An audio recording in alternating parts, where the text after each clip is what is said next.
this short video, we're going to take a look at licensing the Microsoft 365 Enterprise offerings. My name is Vicky Lee, a Microsoft licensing expert, and I'll be taking you through this session today. If we think about how we tend to work nowadays, many of us will use multiple devices and will work in multiple locations, whether that's at the office, working from home, or when we're visiting our customers. We need to ensure that wherever we are and whatever device we're working on, we can securely access all the applications and content that we need to work with. And the companies we work for need to ensure that the devices that we use are secure and managed to protect our corporate data. So how do we do this? Well, this is where Microsoft 365 comes in. Our first question to ask is, what is Microsoft 365? Well, it's a collection of cloud services that combine the Microsoft 365 apps with powerful productivity cloud services, device management tools, and advanced security. Microsoft 365 is available via a number of different plans, with options targeting different types and sizes of customer, as well as options for the different types of user within an organization. Most of the Microsoft 365 plans are licensed via user subscription licenses, or USLs, where there's a monthly cost per user for the plan that they're licensed for, generally paid for either annually or monthly, depending upon how you're purchasing them. The main elements that all the plans consist of are the Microsoft 365 apps, Office 365, Windows 11, and the security and management tools. Each plan will consist of a different collection of these services, and it is a case of choosing the ones that best suit your business and your users' needs. So for instance, if you're a small to medium-sized business, you might opt for one of the business plans. And you can see here on the slide an overview of what's included in each of the business plans. So if we take the Business Premium plan as an example, we can see that the users licensed with this would have access to the Microsoft 365 apps for business, the Office 365 productivity servers, Windows 11, and some of the security and management tools. And this is an option that's been tailored for the small to medium-sized business. And please do note that business plans are technically limited to support up to 300 users. Whereas the enterprise plans, E3 and E5, would suit any size of customer and do consist of the most services, including the Microsoft 365 apps for enterprise, the Office 365 productivity tools, Windows 11 Enterprise, and the security and management tools of Enterprise Mobility and Security. These plans are aimed at users who need a rich set of productivity tools and organizations that want the richer set of management and security tools. And then we have the options for the frontline worker in the form of the F1 and F3 plans. And we can see from the slide that the frontline plan consists of a reduced set of the services available. And again, they've been designed to specifically suit the needs of the frontline worker. Now, if you want to see more information about these plans, please do follow the link on the slide. And note that I will also go into more detail on these plans through this series of short videos, with this video focusing on the enterprise plans. So let's start by taking a moment to look at the individual components that make up Microsoft 365. And we're going to begin with Office 365. Now, Office 365 is a suite of technologies that allow users to create, share, and collaborate on any device they want to work on. It consists of a suite of productivity apps and services, including the Microsoft 365 applications, and access to Exchange Online, SharePoint Online, and Microsoft Teams. The elements that make up Office 365 can be licensed individually with user subscription licenses, but are also available in a range of plans which you can choose from based on the elements that you need to use. Now, this slide does not show a complete list of all the plans and components available, but it includes some of the main plans aimed at commercial customers. First of all, it is possible just to purchase the Microsoft 365 apps for enterprise. And this gives access to the Microsoft 365 apps with the ability to use them on multiple devices by the licensed user. So you get the rights to install the Microsoft 365 apps on up to 5 computers, 5 tablets, and 5 smartphones for the licensed user to work with. Then we have the Office 365 plans. F3 is aimed at the frontline worker, someone whose main job is not on a computer, but still needs to consume content and collaborate with colleagues, for instance. And then there are the E plans, aimed at those users who need more of the productivity tools. E1 gives online access to the Microsoft 365 apps, with amongst other things access to Exchange Online, SharePoint Online, and Teams. E3 builds on E1, giving access to the Microsoft 365 apps for enterprise. And lastly, E5, which builds on E3 to bring in extra security, compliance, voice, and analytics features.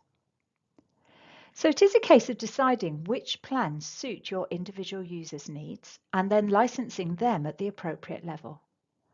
And I will point you later in the video to a very useful resource where you can get an extremely detailed breakdown of what's included in all of the plans.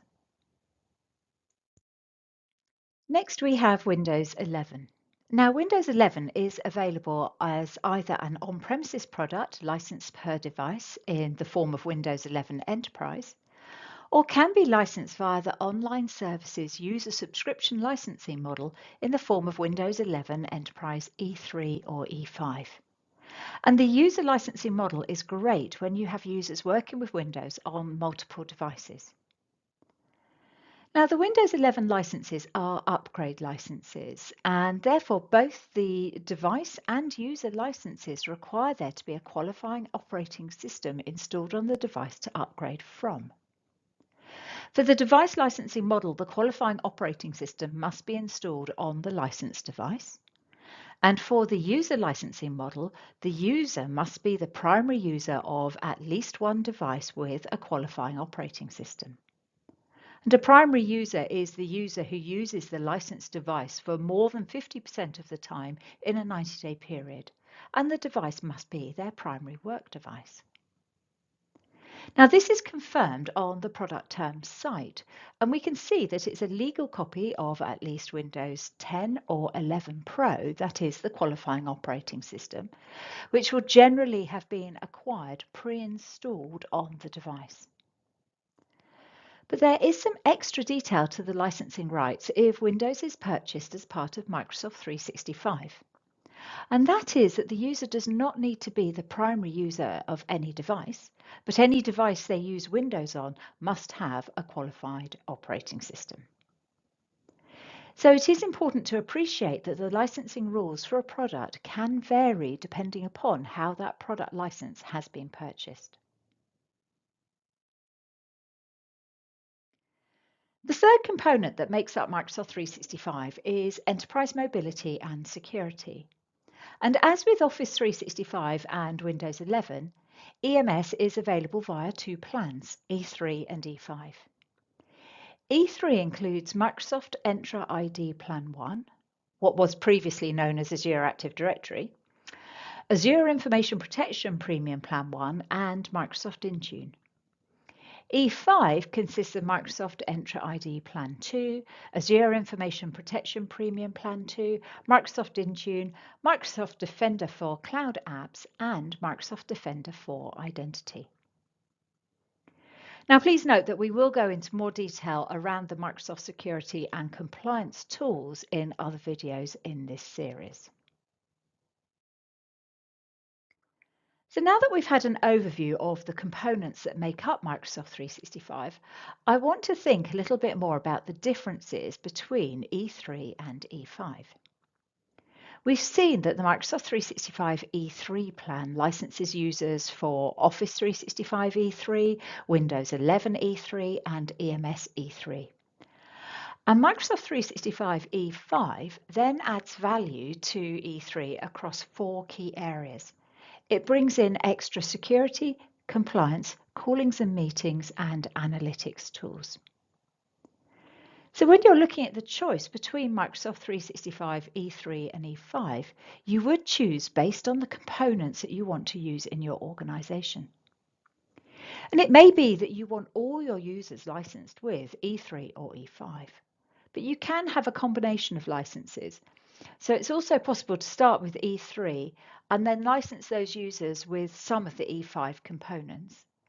The aim being to give you the flexibility to license exactly what you need and to allow your licensing to evolve as your needs change.